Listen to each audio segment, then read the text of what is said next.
Hello there. Welcome to Just the Discs. We talk about Blu-rays here, and I am returning to a hopefully annual tradition that don't think we got to last year, but want to get back into. I have my friend Patrick Bromley from F This Movie joining me. Hello, Patrick. Hi, Brian.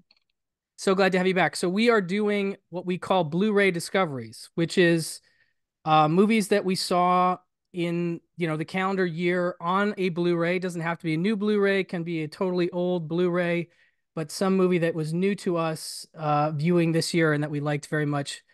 And we usually do five each. And I wanted to say before we start, it's not on my list, but one of my favorite discoveries of this year is Rough Night in Jericho, which you recommended, I want to say 2 years ago when we did the last one.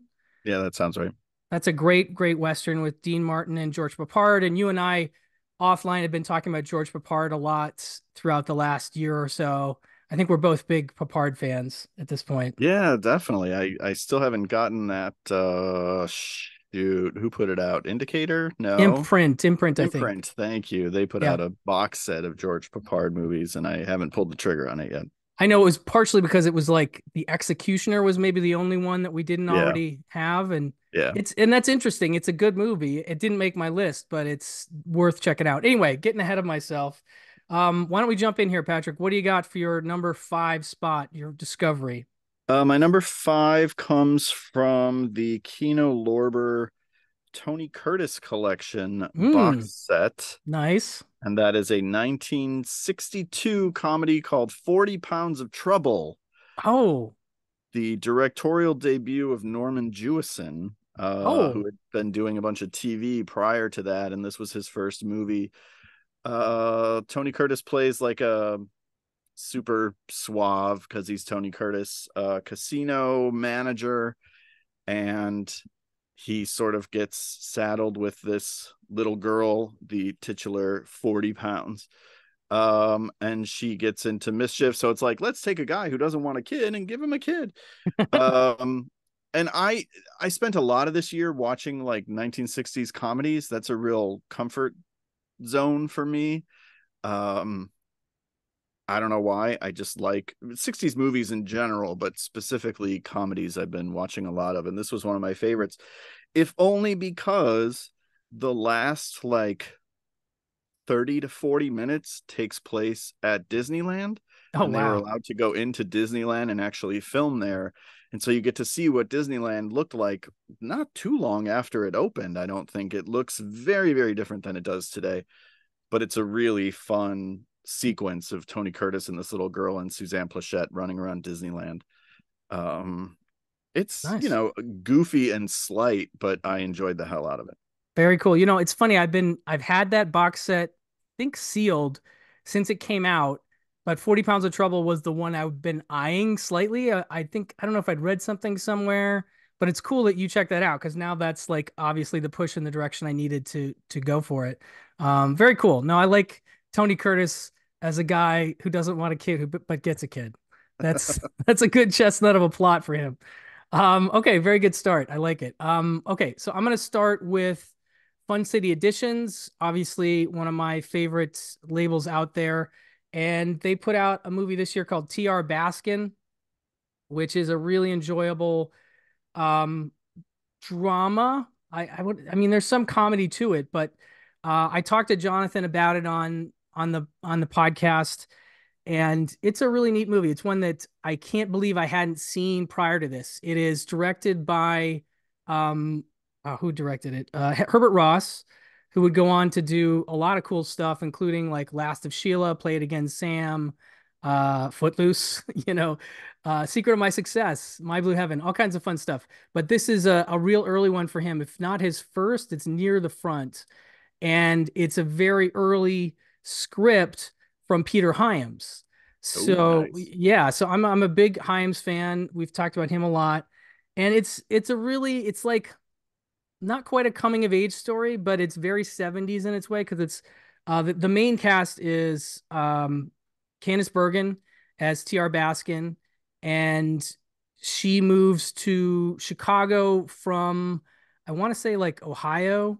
She yeah from the small town Ohio to the big city of Chicago and is trying to find her way. And she's a very specific kind of personality. She's kind of sarcastic and has a tendency to, say things that are a bit strange to sort of push the boundaries of like connecting with people. And for the most part, it doesn't work. Like she goes to apply for a new job and, trying to make jokes and, flatly be sarcastic in the interview. And it totally goes over like terribly.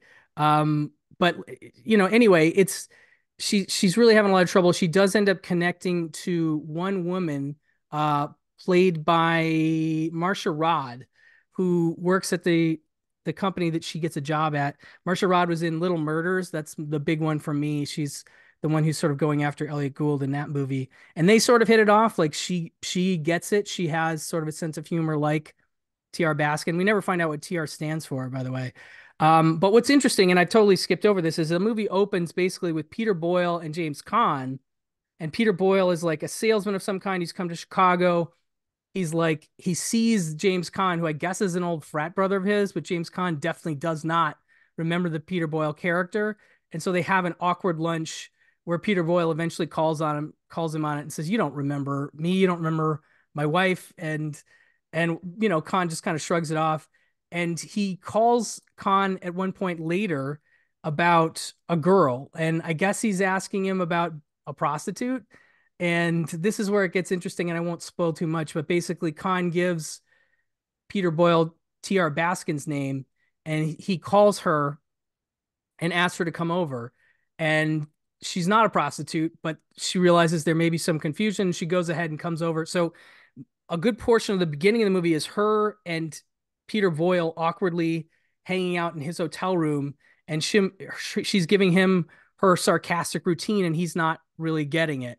And then we start flashing back to when she first met James Caan, and they absolutely hit it off. Like she sits down with him in a diner, and they immediately connect in that sarcastic way and have sort of an encounter, and it goes from there. And it kind of bounces back and forth between the flashbacks of her finding her way in Chicago and then back to the hotel room, kind of like what's going to happen here. And it's just a really intriguing structure. So anyway, I enjoyed it. I think it's a really neat 70s movie, and it of course has some nice features. I think they got a nice commentary and an interview with Peter Hyams himself, which is really good. So good stuff as always from Fun City. TR Baskin, number 5. What's next for Nice. you, sir? You totally sold me on it. I feel bad. I should have had the discs here so I could hold them up as well. I No sweat. just I, imagine that I'm holding them up. I will imagine. I can see plenty of discs behind you, so Yeah, they're they're there. all It's back on the there. shelf there somewhere. There you go. Um, all right, my number 4 is a Western because I almost always have a Western on the list. Good man. I think because like I didn't watch a ton of Westerns growing up, so those are the holes that I'm filling now, and so many of them have been coming to Blu-ray, specifically thanks to Kino Lorber. I wanted to have 5 different labels represented, but I have 2 Kinos on here, so I apologize. But this is a more contemporary Western. It's from 1995, and it's called Last of the Dogmen. Oh, I've heard of it, but I haven't seen it. It's directed by a guy named Tab Murphy, and this was his first movie. I think it's the only movie he's ever directed. He mostly does like screenplays for animated films and TV. But for some reason, he got a shot to direct a movie, and he made this Western about Tom Berenger, who's a bounty hunter, who's chasing after these 3 guys who have killed someone, and they've run off into the mountains. And Tom Berenger is sort of hired to go hunt them down, but he finds out that where they've run into in the mountains in, I think it's Montana, there's a tribe of Cheyenne Native Americans still living like hidden in the mountains, and nobody officially knows that they're there because they kind of kill anybody that finds them because they want to be left alone. So Barbara Hershey then is commissioned to go with him because she's like a historian or an archaeologist or something, and she can speak Cheyenne, and she has been hired to translate. So she goes with him, and they go up into the mountains looking for these three killers. Um, it's, a compelling plot. I'm sure the politics of it in 2023 are maybe a little more. I didn't see anything that I was like, oh, that hasn't aged well, but somebody smarter than me can probably pick out some stuff that hasn't aged well. I'm glad that they didn't do, because the title suggests that, like, Tom Berenger is going to be the last samurai, or whatever, like he's going to be the honorary Cheyenne, and that's not what the movie is at all. It's just a gorgeously shot Western. I mean, the photography is stunning. The performances by Tom Berenger and Barbara Hershey are really, really great. They have kind of a fun romantic chemistry together. Um, yeah, it's just a really solid, really underseen Western. It was one of those titles that was floating around in my head for 30 years because I probably saw it reviewed on Siskel and Ebert or something, but I had never seen it until this year, and I really liked it. Very cool. Yeah, I remember seeing that disc come out. The artwork, when I pulled it up, I'm like, oh yeah, I remember seeing this, and it just didn't register. That title is maybe not great for me, like not a hook. It's not, no. I mean, it doesn't tell me what the movie is, so I'm like, Right. what? I didn't even. I'm sure I must have caught it was a Western, but I don't think it totally registered with me. So that's I'm sold. I'm into it. That sounds good, man. Very cool. Yeah, Kino always digging out obscure stuff. Weirdly, I don't have any Kino in this pile, but I almost always do Yeah. in this kind of situation. I do have a Western though. Nice. Next, I'm going to talk about Westward the Women. This is a Warner Archive release. William Wyler movie, a movie I'd heard about for years, literally. Sorry, it's William Wellman, not William Wyler. My bad, Okay. William Wellman, Wild Bill Wellman, and it's one that I'd heard recommended from a lot of people I respect, and had just not gotten around to it. And then I saw the Blu-ray was announced, and I was like, okay, great, this is going to be it. But basically, we have a situation where I think it's John McIntyre who, for those that don't know, plays the old man in the couple of spies in Cloak and Dagger. That's where I remember him from. That's where I first saw him. I've noticed him a lot more in westerns and movies I've been watching in the last couple of years. He just keeps cropping up. But basically, he's got a um a ranch that he wants to he has a bunch of guys working. It's very isolated out on the California coast. And he wants to bring a caravan of over 100 mail order brides from your city, from Chicago, all the way out to California. So he hires Robert Taylor, who's like, sort of a cowboy, who at first is very much like, I don't want to do this, to bring the women out.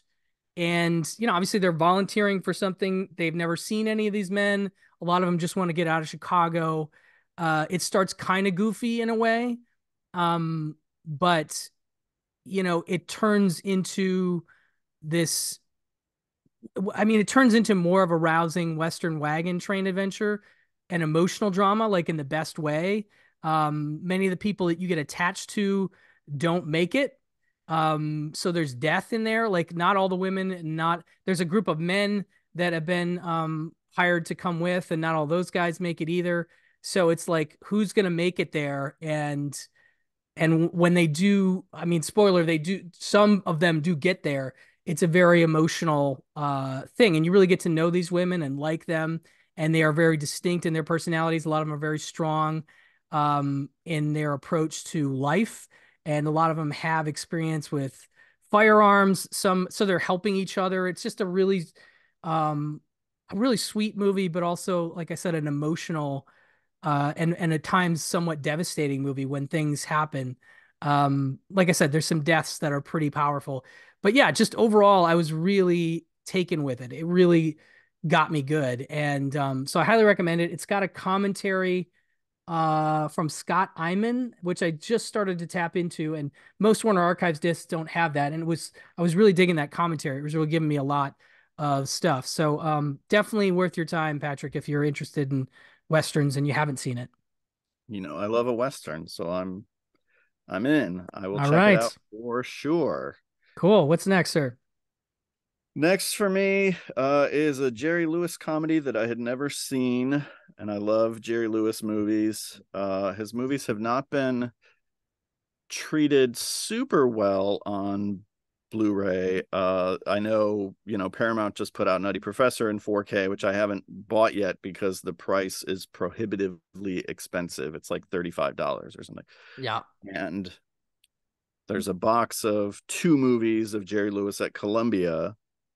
Um, but they're That's not imp two of his better movies. that was the imprint set, right? I think. Yes. And it's like they just picked two movies at random. So this is one of his Paramount movies that Olive put out. And now that Olive is sort of being cherry picked by other studios, I'm kind of hoping that some of these Jerry Lewis movies get picked up by another studio, because I love Olive for putting out what they put out, but their transfers weren't always great and they had no special features. And anyway, this is a Frank Tashlin movie called Who's Minding the Store, Nice. where Jerry Lewis plays a dog walker who wants to get married to his girlfriend, and she's like an heiress. So, but he doesn't know that. Um, and he won't marry her until he has enough money to buy a house. So he goes on a series of wacky jobs, and that's basically the movie, is like these little sketches of him working at these different jobs trying to earn enough money to buy her a house. And it's Frank Tashlin, so it's a live action cartoon. And there's great sequences of him being like a window washer, and there's a long sequence of him selling a vacuum in a department store. At the end of the movie, the vacuum starts sucking up everything in the store and floating in the air.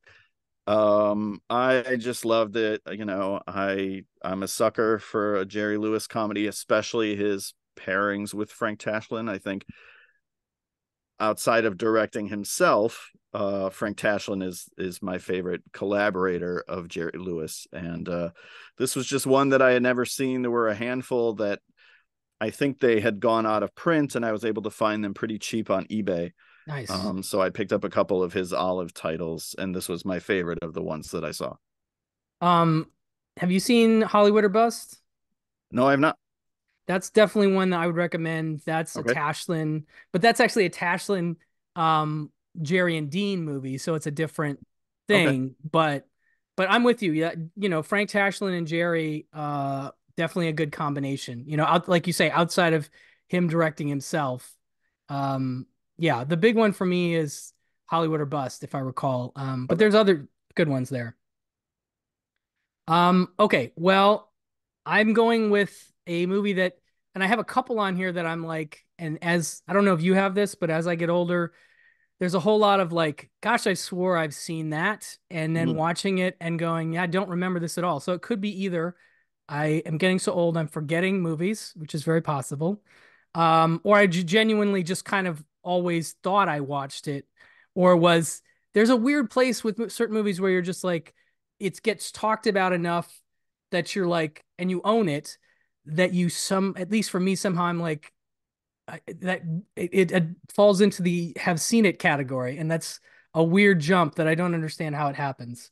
I Anyway, actually have the opposite problem, where I think I haven't seen a movie. Just yesterday, I watched a movie, went to log it on Letterboxd. I had rated it and watched it before. nice. Well, that's I mean thank goodness for Letterbox. I mean, I've been on there since 2012 or something like that.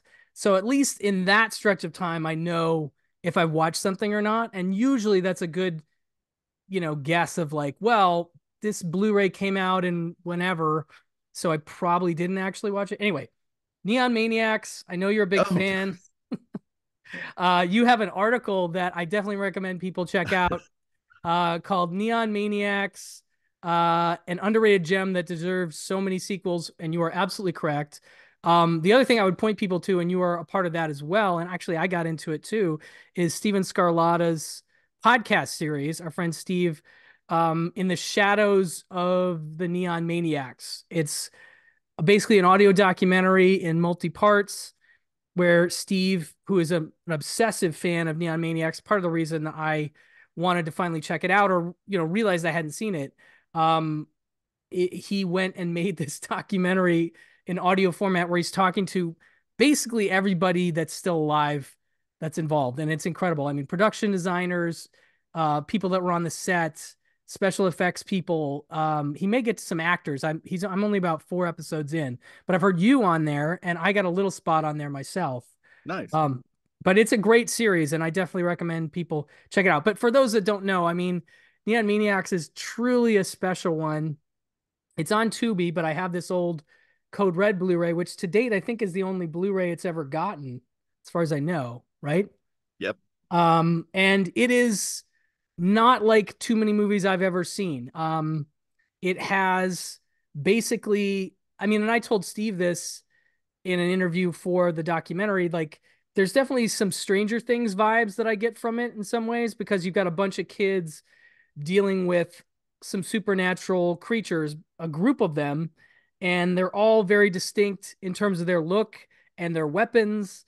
And they live in a like what is it a room under the Golden Gate Bridge or some kind of a storage area? Like is that your interpretation?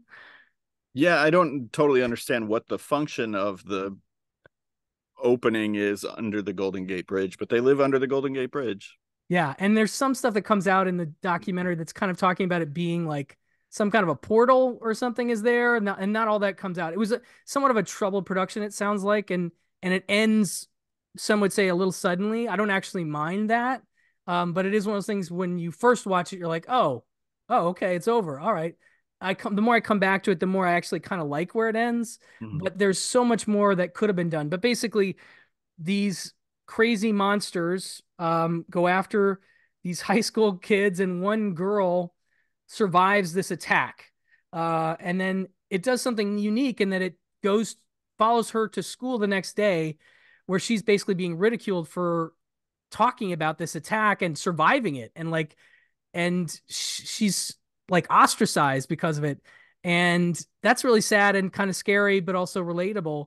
But yeah, so then she kind of meets this guy who works at a grocery store, and they become friends, and then there's this other girl who's like very much a Stranger Things type, and she's making movies with a video camera and very curious about these monsters, and they all sort of get together and try to help each other survive the monsters. And there's a crazy high school dance sequence where the monsters show up, and I can't even really describe it. It's truly special and really one of my favorite things that I finally watched this year. It was one of those where it had been talked about on podcasts I've liked for years, and somehow I just never, when I got this Blu-ray, I noticed it was still sealed this year, and I'm like, well, I can't have watched the Blu-ray then. So wait a minute, maybe I didn't watch this. And yeah, so watching it this year, it's just such a gem and so bizarre. Um, yeah, I wish you're right that they had made some sequels because these characters are so interesting, and it's just a great monster movie. I know, like you said in with your article and in the podcast, I know you're a big fan of this one, correct? I am, yeah. Yeah, I was laughing, wondering how you were going to try to describe the plot of this It's movie very because hard. it's basic, if the Spice Girls were mutants and attacked a bunch of kids at a battle of the bands, like that would be kind of the pitch of the movie. I recently bought the soundtrack from Terror Vision. They put it out on vinyl, Nice. and the score is great. I was a little disappointed to discover that Baby Lied is not on the Oh vinyl no. because that song is a jam. Yes. Yes. Good songs at the Battle of Bands.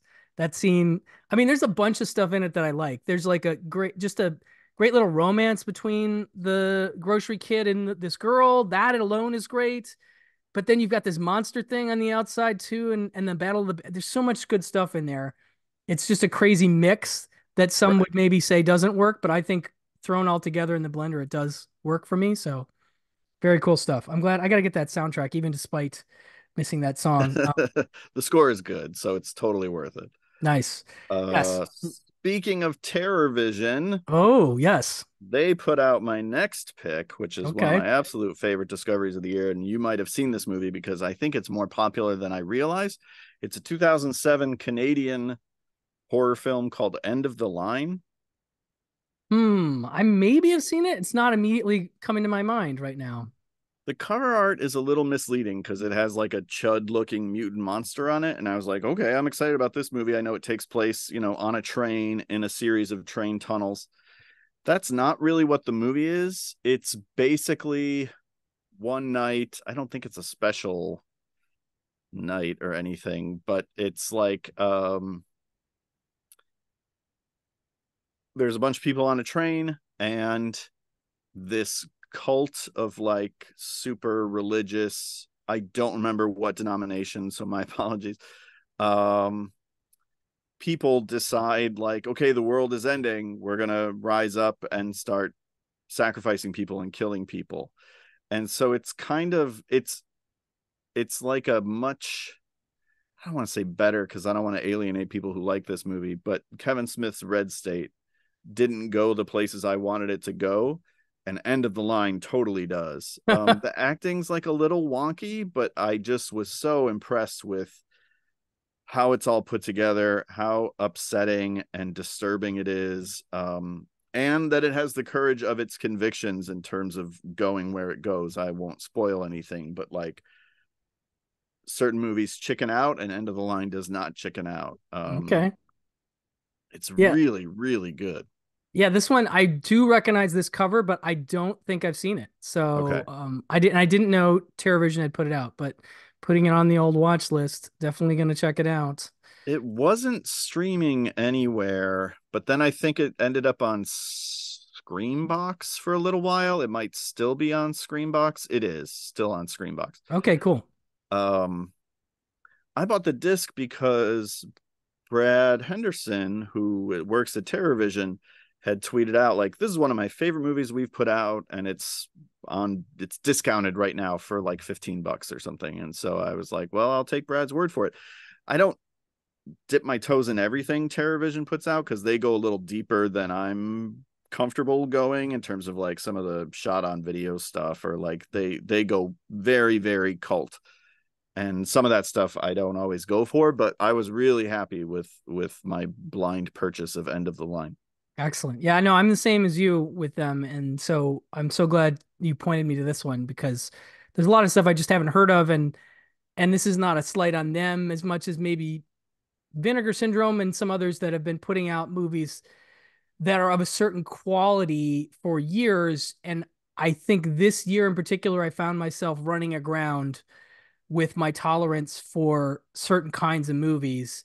And it's not that I don't think they're good or I don't want to watch them. I just don't want to watch them right now Sure. is my thing. And so again, it's just there's a lot of people that these appeal to, and but so there's a lot of things I miss out on in that sense because I just am like, oh, that looks like something that's not my bag right now, kind of Right. thing. So I appreciate the recommendation. Okay, this one is a special feature actually on a Blu-ray. But it's still a Blu-ray, it's on a Blu-ray, but it's one that was on Criterion Channel, and it's a documentary that I discovered this year and I love, called Pharaohs of Chaos. That's Pharos of Chaos from 1983. It's on the Asphalt Jungle Blu-ray, Criterion Blu-ray.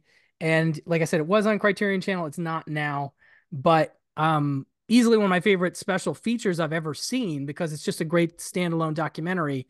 It is basically hanging out with a 63-year-old, gloriously chin bearded Sterling Hayden, and he's got a large boat that he owns that is anchored in some river in France. And so these documentary filmmakers come and hang out with him as he drinks and generally espouses, philosophies about the world and his life. He smokes hashish also, and offers it to the crew. He's very much like in the vein of Roger Wade, his character in Long Goodbye. He feels like it's kind of like hanging out with that guy, but like a nicer, more jovial Sterling Hayden in that area. But just absolutely mesmerizing to me to hang out with him. He's always been an actor that I've been really drawn to, and his boat is really cool. It's not like a junk, like those big, but it's a different kind of boat than you'd it's not a yacht. It's something he clearly got a good deal on and is kind of a mess but it's pretty big. But yeah, he just likes to hang out there and drink and write and he's estranged from his wife at this time, which he talks about a little bit and I just love it. And there's just bits of like, you know, them hanging out drinking that I don't know. I could sit with him for hours. So it's one of those sort of hangout documentaries, I guess. And I adore it. It's definitely one of my favorite things. So, Pharaohs of Chaos with Sterling Hayden, definitely worth a look if you happen to have the Asphalt Jungle Blu-ray. Maybe you just haven't watched it yet. It's really good. I have that Blu-ray and I have not watched that documentary yet, so I will absolutely do that. I think you'll dig it. Yeah, for sure. What's next, sir? My very favorite discovery of the year is yet another Kino title. I thought I only had two, but I have three. From 1980, it's a Harold Becker joint called The Black Marble. Oh, hell yeah. I'd never even heard of this movie, and they were doing one of their sales, and I was clicking around, and it was probably $7, and I was like, well, I really like Harold Becker. My friend Adam and I have a running thing with Harold Becker because we love most of what he puts out, except for Domestic Disturbance, but Adam likes it. I love that running joke on the podcast. So I was like, well, it's got Harold Becker directing and Paula Prentice is in it. I'm going to take a chance on it. And holy cow. Robert Foxworth, Mm. who's an actor I'm pretty unfamiliar with. He's like a dollar store Richard Mazer, He's and in The he Prophecy. That's the big one. okay, Genre yeah, he fans might know. mostly does like TV, it looks like when I was Yeah. checking out his resume. Um is this Russian alcoholic cop named Valnikov. He gets partnered up with Paula Prentice. She wants nothing to do with him. They're investigating a dog napping perpetrated by Harry Dean Stanton. So good. And they kind of fall in love, and it turns into like a John Patrick Shanley movie all of a sudden. It's Sure. like there everybody's a little bit eccentric. It's incredibly romantic. I don't think I've ever seen Paula Prentice better in a movie. I mean, I love her in everything she's in, but holy cow, do I love her in The Black Marble. Even the character being Russian at first seems like just this joke that like, oh, because he loves vodka, but like it really factors into the whole movie. It totally pays off. Their romance is so great. Harry Dean Stanton is a lot of fun as this guy who wants $80,000 for a dog. I just fell in love with it, and it's I love when a movie is completely off your radar. You don't know anything about it. You don't even know what it's about, and you're just like, all right, let me take a chance on this, and it knocks your socks off, and that's what this movie did for me. Great stuff. Yeah, that was a discovery for me. The year that Blu-ray came out, Okay. I'd heard of it, but I hadn't fully like I'd gotten the DVD. There was an Anchor Bay DVD years ago, and I'd started it, and for whatever reason, it didn't hook me when I watched the DVD. When I got the Blu-ray, I actually just was like, "All right, I'm gonna watch this," and I had the exact same response you did, where it totally sucked me in, and I was just absolutely knocked out by how much I got sucked into that romance and just this criminal milieu that takes place in the dog show world. Like I want more dog show. I mean, there's the kennel murder case and stuff like, but that goes way back. But I'm like, give me some more dog show murder crime movies. I don't know why. I mean, I love dogs. That's one. And there's some stuff with dogs that makes me a little uneasy in this, but it's okay. But ultimately, yeah, just such great characters, and Paul Prentice so good. Yeah. And Foxworth really impressive. Yeah, Like for sure. absolutely. That's such a great. I'm so glad you brought that up because that's a movie I still feel like a lot of people haven't seen or heard of. And yeah, isn't it Joseph Wamba, maybe I want to Yes, say. that is correct. And It's based on his book. he did a bunch of stuff that got turned into movies. Easily Yeah. probably my favorite of those that I've seen. Okay. But yeah, really great stuff. So glad you brought that up on the show. Really cool. Yes, the Black Marble. Love it. Okay. So closing out for me, another one that I could have sworn that I had seen, but then when I sat down to watch it, I just did not remember the movie. And that's Le Mans, Steve McQueen. Have you seen this one? I have not. It feels like a lot of it's pretty well logged on Letterboxd. I want to say there's like 10,000 people have logged it, so that's a decent amount. But for a Steve McQueen movie, I feel like this is the one a lot of people haven't seen. I think it's known as like his art house racing movie, which it definitely is. But there's a lot of fascinating stories behind it. And in a year where we're getting Ferrari, which I haven't seen yet, Mhm. and Gran Turismo, which I'm just maybe I'm in the small pocket, but I actually really like Gran Turismo. I thought that was a really good, solid racing movie, and this is another racing movie. Le Mans is a really interesting race. I guess in 65, Steve McQueen's production company acquired the rights to a novel about racing called A Cruel Sport, but somehow so did Frankenheimer for Grand Prix, and then he won the race to the screen. I don't exactly know. That's sort of brought up in this documentary that's on the Blu-ray. I don't understand how that works. If they both had the rights, I don't get it. But somehow he couldn't make Grand Prix, so he was sort of looking for another script, and they started to work on shooting something around Le Mans. And for those who don't know, Le Mans is like an incredibly grueling race where, let's see here, I have like the actual details. It's open to six different types of cars, all competing at once. There's 55 cars, 110 drivers, less than half of which will actually finish the race. The race is 24 hours, Saturday at 4 p.m. to Sunday at 4 p.m., with drivers alternating in pairs. And no one driver can total more than 14 hours of the 24 hours. And each driver must have at least 1 hour rest between turns at their wheel. And no one may drive more than 4 consecutive hours.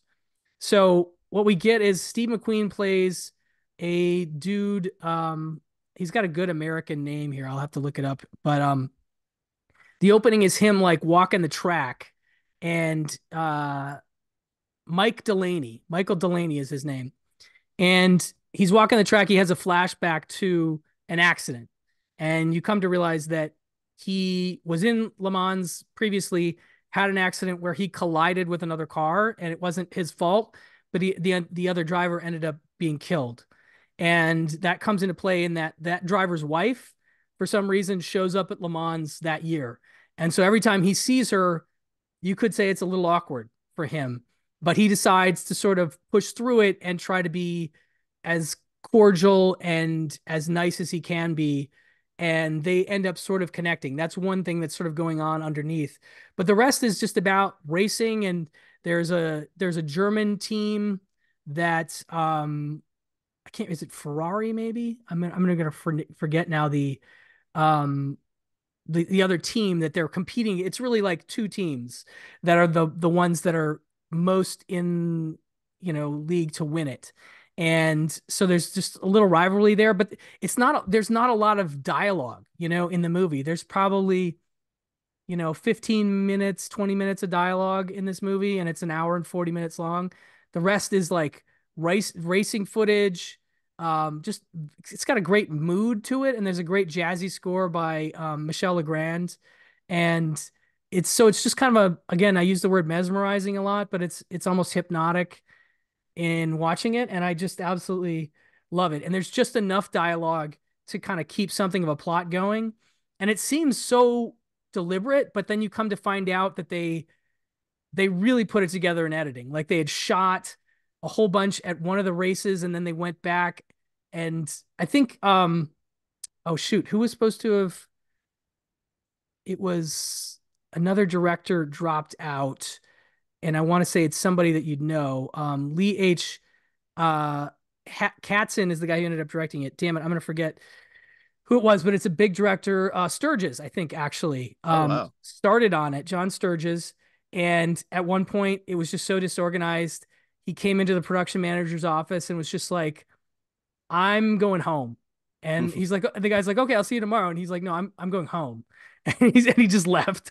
And so they had to sort of start over. But however they did it, I feel like they were able to put together a pretty cool, stylish, artsy racing movie despite all that. So, and a really great Steve McQueen role. Like he's just perfect for it. He's driving a lot himself. He obviously really had a fascination with race cars and loved driving them. And So he was really into it, and it was a very important movie to him. I think it commercially didn't do very well.